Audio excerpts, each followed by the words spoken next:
Umudike. They came with guns and fire. Obinna fought bravely, but they captured him.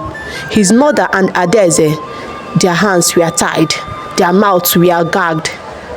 The next morning, Obinna saw his village burning. The chief who once protected him now stood beside the traders, counting beads and rum. Betrayed by his own people, Obinna was sold. They were marched for days through thick forest and the hot sun until they reached the coast.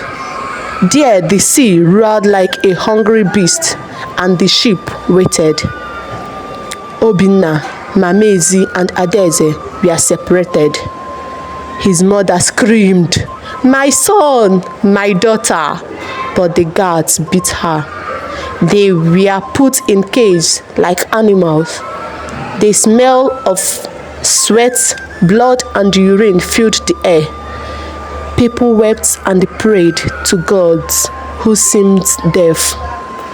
When the ship finally left the shore, Obinna was chained with other young men in the dark belly of the boat.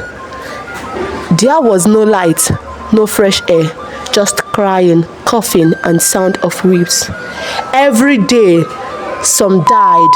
Their bodies were thrown into the sea like broken wood. Obinna tried so to stay strong. He thought his mother, his sister. He whispered, "I will survive for them." After many weeks in the sea, they arrived in a strange land. The sun was the same, but everything else was different. The trees, the language, the pain. They were cleaned, oiled, and taken to a market. People pointed at them like goats. A man named Master William, a plantation owner, bought Obinna and 10 others. He smiled, but had cold eyes. He said, "You belong to me now. You will walk or you will die." The plantation was a place of pain. They woke before sunrise, worked until night, and ate rotten food. If they cried or rested, they were whipped. One night, Obinna found a corner under the tree and cried for the first time. He was not crying because of the pain. He cried because he could not protect his mother. He did not know where Adaeze was. He felt lost. But even in his sorrow, something in him did not break. Adaeze was taken to another plantation far away. She was only 16. Her eyes still held the light of a child, but the world had turned dark. The master who bought her was cruel. He made her clean, cook, and serve guests. One night, he entered her room.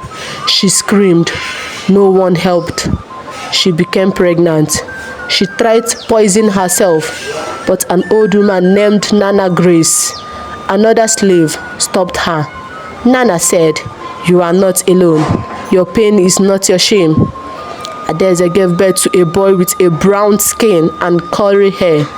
She named him Chimere, meaning God gave me.